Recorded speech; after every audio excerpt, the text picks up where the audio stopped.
Good morning and welcome to Let's Grow Shopping and another Galaxy Garden harvest. This is going to be a big one today. Things are starting to roll with produce coming out of the garden as well as me putting it in, which is great, but a lot of work. You can see the table behind me. We've already started we've pulled all the garlic out of the wicking beds. I pulled some carrots out of the wicking beds yesterday. The potatoes are starting to come out of the Galaxy Garden. I'm going to have a look at the carrots and parsnips in the Galaxy Garden and the beetroot today. So some of that can start coming out. The onions are starting to get formed. And peas are drying out. So I'm hoping I can get rid of half the peas and replace them with beans. And put some more corn in. So yeah, it's a huge... my list of things to do is absolutely massive. Hopefully I can keep this video fairly short and sweet. Alright, let's see how it goes. These are the pea seeds I've saved. So I've only been choosing the very fat ones, not the thin ones. You want to be able to feel like fully formed peas in there. If there's any that are slightly not formed, they're not viable seed. So when you squeeze it, you can tell where the big peas are in there. And yeah, that's off half the pea crop. So I've got another half of the pea crop. I'm going to leave another fortnight.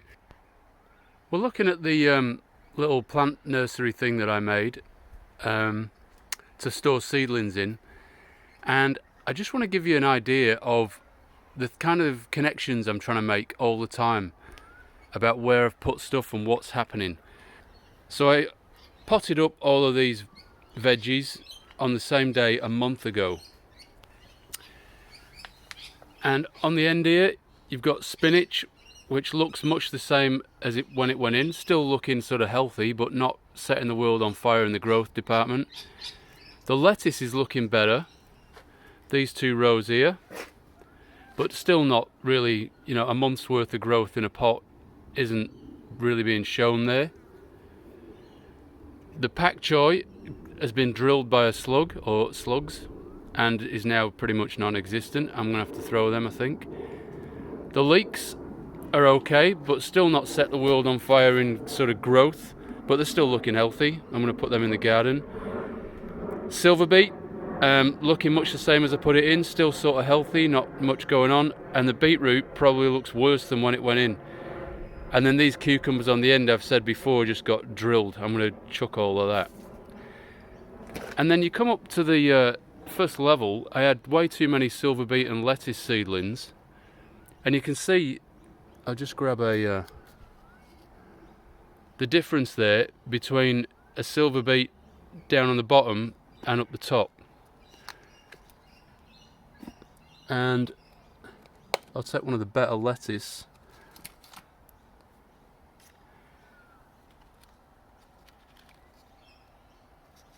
And you can see there the difference between the lettuce growth from the bottom, that's on the bottom, and these are all up the top in what I would say is more shade. So leafy greens are doing better in the shade in this hotter weather. And so that gives you a clue about where to plant them in the garden. The beans I planted a fortnight ago are looking great, so I'm going to throw them in where I've just took the peas out. And the corn I planted last week is still probably only about 50% germination, but some of them are looking great, so I'm going to get them out in the garden today as well. And there we go, I took all the peas out of this end, give it a bit of a weed, and put in the 8 beans. And so now we're good to go with 2 of the 3 sisters, but I won't be putting pumpkins in, so we'll have to make do with twins rather than triplets. And again in the greenhouse, this is where I get a bit confused. These guys are capsicum that I planted a month ago, and these are eggplant that I planted a month ago, I think. A month ago, that sounds about right. And these are the ones I potted up, which are older than those, and they don't look much different. So you look at the blue pots are eggplant, and this eggplant here is not much bigger, not much smaller than that. And so I would love to put these eggplant, transplant them out into the garden beds, but I'm still thinking I need to leave it a bit longer. I've never had much luck with eggplant, so I'm sort of It's always a suck it and see kind of do it as you go kind of a operation. Ditto with the capsicums over here that are a lot older. They don't seem to have done much more than the brand new seedlings, so I'm erring on the side of leaving them there and letting them grow up, and they're in a nice warm hot environment, sheltered from the wind as well, so you'd think they'd be doing a lot better than they are. This is me looking super happy with myself because I just grew some beetroot and some carrots in a brand new garden bed, and the carrots are pretty damn straight, which is amazing. Yeah, so they all came out of here in Jupiter, and yeah, I've left a few of these beetroot in because they're still tiny. They can grow up a bit more. I'll fill the holes with lettuce. The row of carrots I've thinned it out a bit. Interestingly, the ones towards the north have grown quickest, even though they're all planted at the same time. And I've still got leeks in the side there growing happily, so I'll leave them alone for now. And the reason I'm putting lettuce in there is because we'll get a quick crop of lettuce out of that, because this bed is due to be given over to eggplant, and so I'll get a quick crop of lettuce, put the eggplant in, and then plant more lettuce around where I put the eggplant in. I'm still waiting for everything to get up, and like I said before, in the greenhouse the eggplant's not doing much, so I've got a bit of time up my sleeve. I just want to show you how the tomatoes are going. This massive one at the front is self-seeded, so I'm going to assume right away that's a cherry tomato, the usual that grow out of my compost. However, there have been known to be other kinds of tomato come out of my compost, so it's not a guarantee. But it's grown in kind of the right place, so I thought I'd, and it's in the tomato bed, so I thought I'd let it go and see what happens. Now the other tomatoes are planted here. I'm planting 4 kinds of tomatoes: Black Russians, Broad Ripple, I think it's a sweet cherry, and I've got a heirloom sort of massive kind of gross list mortgage lifter style tomato off a friend that's been passed down in his family for a long time. Thanks, Mark. And what I noticed last year was the Black Russians are, like the name says or hints at, they're more black and purple coloured, and the Broad Ripple are yellow cherry tomatoes, and I noticed that the fruit fly and birds don't go for them as much as the bright red ones, which is a bonus. But the other point I wanted to make here, so I've planted 3 of them in this half of the bed, so 2 of each in each part. The one just here, I've just had to replant a Broad Ripple because, or like fill in a gap, because either the little tiny baby bush turkey or a kookaburra dug the other one out. So I've reinstated one. You can't trust anybody in this garden. The kookaburra sits on the end of this trellis and dives down for anything he can see crawling about, but he digs holes with his beak. I've never seen him so destructive before, but yeah, they'll easily dig wherever the goods are. They just dig a hole. So all these were planted at the same, like as seeds at the same time, including this. And so I potted up a load, and I put these in the garden at the same time, and you can see the difference. So you can see, like, planting them out is not such a bad thing to do sometimes. I've also planted one of all 4 varieties in the other half of the garden bed. The kale at the end here is miserable, so I've pulled the smaller ones out and let the bigger ones go just to see what happens. As you can see, the butterflies hanging about everywhere around here.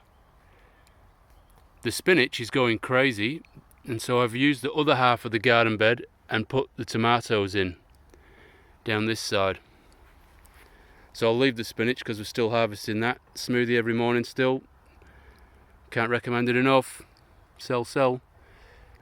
Now this is a rare occurrence. This is where the garlic came from, and an IBC cross section is about 1 metre squared.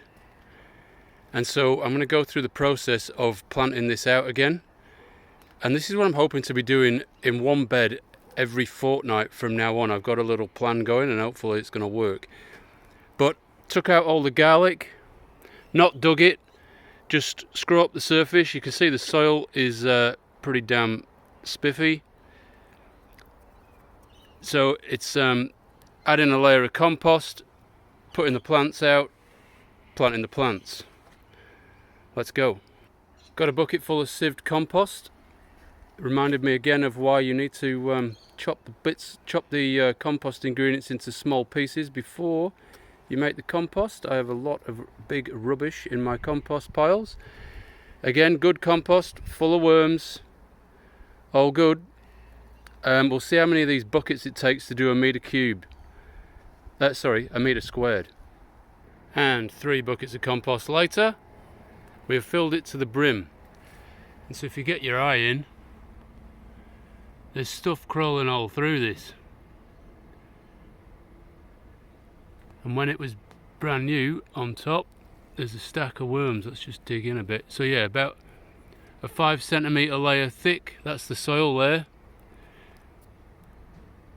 5 centimetres thick layer of compost, and we are good to lay out some plants and get going. And sorry, I started planting without taking video of all the plants. In the wicking bed, finally, we have spinach, beetroot, pink frilly lettuce, not oak lettuce I think, and in the middle of here I snuck in some parsnip seeds because I think the lettuce will be well done by the time the parsnips get going. And then under each of these is a row of carrots, and I put the plank on because carrots sprout in the dark, and so I keep checking it every day, and once you see carrot seedlings popping out you can remove the planks. And then the last row here is leeks. This is the harvest for the last 2 days, plus a few potatoes. Not bad. Got hopefully quite a few months worth of garlic, a few weeks worth of carrots, a few weeks worth of beets, and a heap of spring onions that have gone to giant size. This is the state of the greenhouse at the moment after I've finished doing all the galaxy garden and the wicking beds. So I've shoehorned as much of that tray in to the garden as I can and shifted all the butternut pumpkins over to that tray because there was room in it, so I can make room for other stuff. I got rid of quite a few of the flowers in the back tray to make room for those blue pots. The echinacea is popping up in here, but not outside, which is interesting. So it proves it needs a bit of a greenhouse for an early start. A couple of tamarillos are starting to pop out now, which is awesome. And the front tray here is my latest veggies. So yeah, you just got pretty much the usual suspects. A load of beans. I've actually done some different kinds of beans, so snake beans and borlotti beans. And there's a whole heap of corn in there. Yeah, and like I said, the usual stuff: silver beet, leek, kohlrabi, eggplant and beetroot. And I got my bench back, planted, moved on most of the stuff from the bench to the little nursery above the compost, to the heap of tomatoes, beetroot, more tomatoes. The turmeric still hasn't come up yet in the pots, although I think it is coming up in the garden. A load of capsicum, mulberry trees, some more tomatoes, and then some more tomatoes. And to make room for all that, I took out all the yacon and the herb tray. It's one of those beautiful drizzly days today, so I don't want to go out and get soaked planting all these in the main garden, so I've just left them on the floor outside to remind me to do it at some point. The slugs have finally given me some respite in one of the triangle beds, so I put some kohlrabi in with this wicked looking lettuce. Some of the best looking lettuce I've ever grown. I had a bit of a forage down in the parsnips and they're not ready to come out yet, So I've planted sweet corn around them, and hopefully the parsnips will be ready in a couple of weeks, and I'll be able to pull them out and let the sweet corn go for it. And also I'm going to put a trellis in this bed next time, I think, and plant some of those beans in here. So you can see my succession planning. The parsnips just get smaller and smaller, and then the last row I planted are these tiny seedlings just slightly popping out. I hope you enjoyed the update. I'll be back in a fortnight with more of the same. Thank you for watching.